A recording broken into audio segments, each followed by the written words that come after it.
이재명 대표는 사실은 민주당의 뿌리가 깊은 사람이 아닙니다. 어찌 보면 급조된 리더십입니다.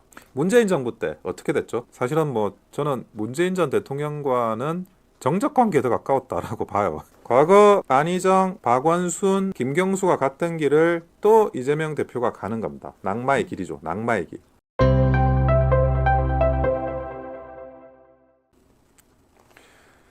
자, 그러면 피선거권 박탈은 거의 명확해 보여요. 이번에 11월 30일에 이화영의 항소심 재판이 있습니다. 벌써 항소된 지 몇 달 되지도 않고 바로 항소심 재판으로 가는 거는 조희대 대법원장이 신속한 재판을 수차례 강조하고 공문을 보냈는데 그것이 하부에 이미 영향이 미친다는 거죠. 그 이야기 하나 말씀을 드리고 그래서 재판이 오래 갈 수도 없다. 그러면 이재명 대표에 대한 그런 피선거권 박탈은 확정될 가능성이 조기에 확정될 가능성이 굉장히 높다라는 말씀을 드리고 지금 이제 어떤 분들은 조기 대선이니 탄핵 빌드업이니 말을 많이 하셨지만 실제로 피선거권 박탈이 되는 형을 받게 되면 그 동력이 떨어집니다. 민주당의 장애 집회도 벌써 주말마다 하고 있는데 사람이 계속 줄어들고 있어요. 또 이번 주에 할 가능성이 높은데 그것도 분명히 그 전보다 줄어들 가능성이 굉장히 높아요. 그러면 민주당은 어떻게 되는 거죠?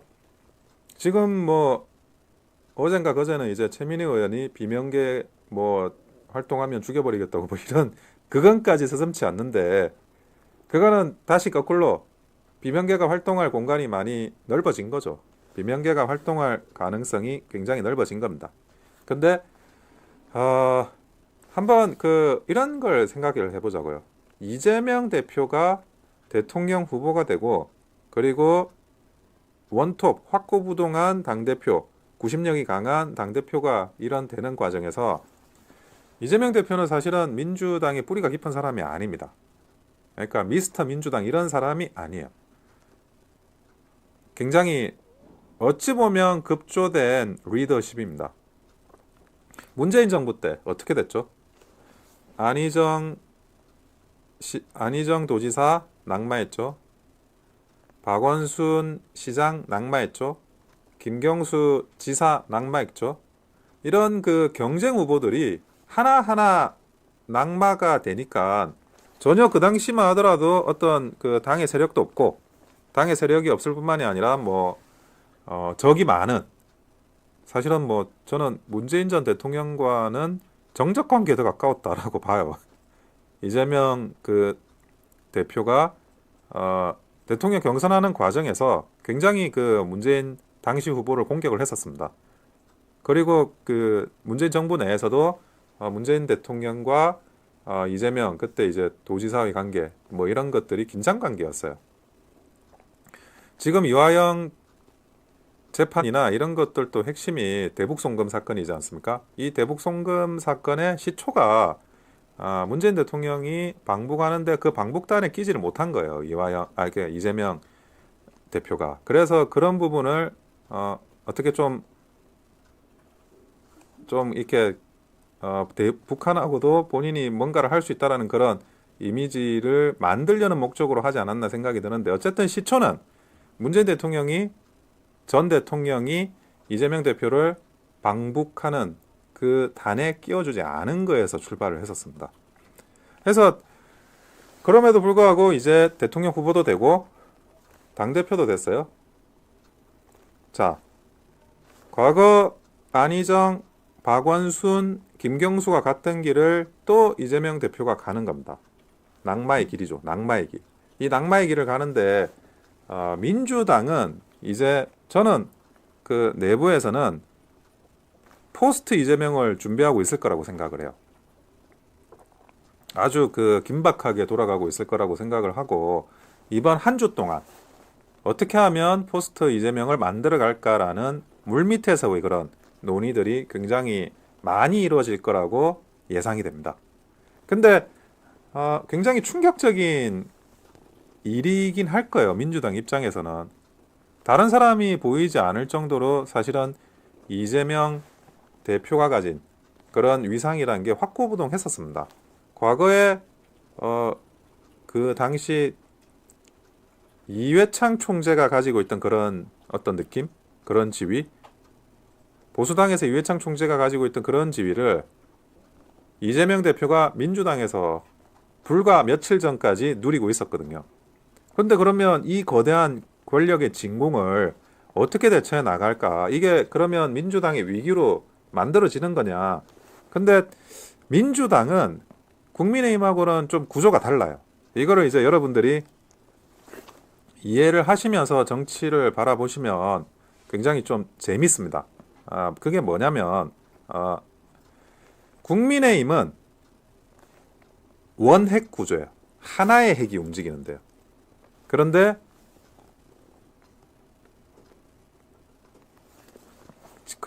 그 민주당은 다핵 구조입니다. 작은 다핵들이 존재하는 거예요. 국민의힘은 하나의 핵이 존재해요. 하나의 핵. 과거에 이제 그 군인 정당이었죠, 사실은. 우리 보수당이, 국민의힘이. 그리고 또 지금도 과거처럼 군인이 많으시진 않지만 그 관료들이 또 많으시고 이런 수직 계열화된 체계에 익숙하신 분들이 많아요.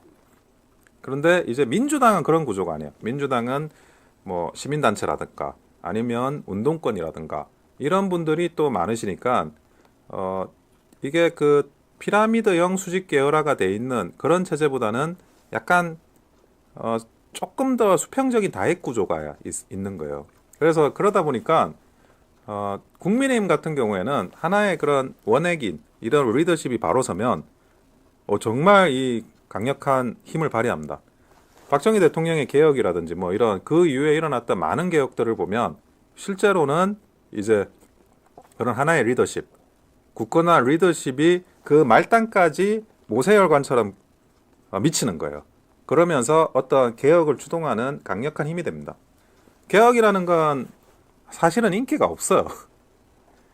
뭐 그 윤석열 정부도 4대 개혁 이야기하는데 그 4대 개혁이라는 게 하나하나 정말 그 쉽지 않은 개혁들이죠. 뭐 연금 개혁, 노동 개혁, 그리고 또 의료 개혁, 교육 개혁 이런 건데 다 쉽지 않은 걸 하나하나 그 손을 좀 의지를 갖고 이렇게 추진하시다 보니까 어느 정도 지지율 하락은 좀 불가피한 면이 있어요.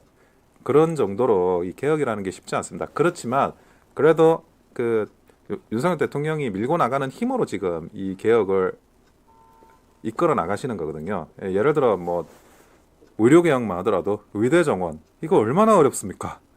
얼마나 저항이 많아요. 지금 국민연금 개혁도 그래서 정부안을 뭐 제출을 했음에도 불구하고 사실은 그 국회에서는 어떤 합의도 지금 이루어지지 않는 상태예요. 결국 그 국민들한테 더 많이 내고 더 적게 가져가라는 이야기를 해야 되는데 그 고양이 목에 방울 달기를 하기가 국회에서 굉장히 의원들이 어려운 거예요. 물론 정부에서도 그게 어렵지만 했습니다. 그 연금 개혁 이제 이야기도. 그런데 어쨌든 힘들지만 그런 개혁 작업을 진행할 수 있는 거는 그나마 이런 국민의힘이 하나의 리더십이 서면 그 나름대로 효율화돼 가지고 움직이는 과정에 속해 있기 때문에 그래요. 그리고 또 한 가지가 뭐가 있냐 그러면 그렇기 때문에 그 리더십이 붕괴가 되는 순간 이 국민의힘은 굉장히 상황이 힘들어져요. 지금 뭐 이것도 문제고 저것도 문제고 많은 사람들이 이제 보수에 대해서도 이것도 못한다 저것도 못한다 불만도 많으시고 그러잖아요. 당이나 뭐 정부나 우리가 여당이니까 정부나 당이나 그게 같은 이야기죠. 다 같은 인사들이니까. 근데 지난 그 박근혜 대통령 탄핵 이후에 그런 리더십을 설정해 나가는 과정에서 어마어마한 부작용을 지금 겪고 있는 중입니다. 과거에는 이제 그런 하나의 해고로 볼 만한 리더십들이 있었죠. 근데 지금은 그런 리더십이 탄핵 이후에 없어지고 한순간에 그냥 뭐 어떤 진짜 핵이잖아요. 핵폭탄 맞은 것처럼 이 내부에 있는 리더십이 확 그냥 소멸돼 버렸어요. 그런데 그거를 만들어 가려고 하니 굉장히 어려운 과정이고 지금도 그 어려움을 겪고 있습니다. 그래서 원핵 구조가 가지는 장점과 단점이 존재한다는 거예요. 근데 민주당은 어떠냐? 민주당은 다핵 구조입니다. 고만고만한 다핵 구조. 이게 이렇게 보시면 돼요. 이 옛날 중국 공산당이 서기 전에 중국이라는 그 나라에는 군벌들이 많았습니다. 우리가 돈 많은 사람들을 뭐라고 그러죠? 재벌이라 그러죠. 그리고 우리가 뭐 좋은 대학 가면 뭐라 그러죠? 학벌이라 그러죠. 그런 것처럼 어떤 중국에서는 군벌들이 각 지역에 질서도 유지하고 권력도 유지하면서 이렇게 지역을 관리를 하고 있었어요. 그런 것처럼 일종의 민주당도 그런 구조입니다.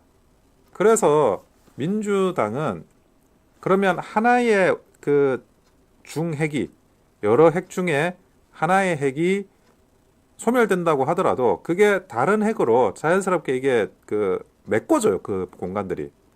그래서 사실 문재인 정부 때 있었던 그런 대권 주자들의 낙마라는 게 굉장히 한 정당으로 볼 때는 어마어마한 타격이었거든요. 어마어마한 타격이었음에도 불구하고 그래도 뭐 안희정 지사 날라가고 뭐 박원순 시장도 그렇게 되고 그리고 이제 김경수 지사가 또 낙마해도 이재명 대표라는 그 뿌리가 없는 사람을 다시 만들어 가지고 대통령 후보도 내고 고작 0.7%밖에 지지 않고 그리고 또 지금 이 22대 총선은 또 이겨버렸어요. 압도적으로. 그게 민주당이 가지고 있는 그런 다핵 구조에서 오는 장점들이에요. 근데 지금도 마찬가지입니다. 이재명 대표가 넘어진다고 하더라도 그게 마치 민주당의 엄청난 위기고 뭐 엄청난 분열이고 뭐 엄청난 그런 이야기를 전망하시는 분들도 많을 텐데 저는 그렇게 진행될 거라고 보질 않는 거예요. 그러니까 새로운 리더십을 재편해 나가는 과정을 이 다핵 구조가 가지고 있는 장점으로 이렇게 또 다시 한번 더 유연하게 그 리더십을 재편할 거라고 저는 보여져요.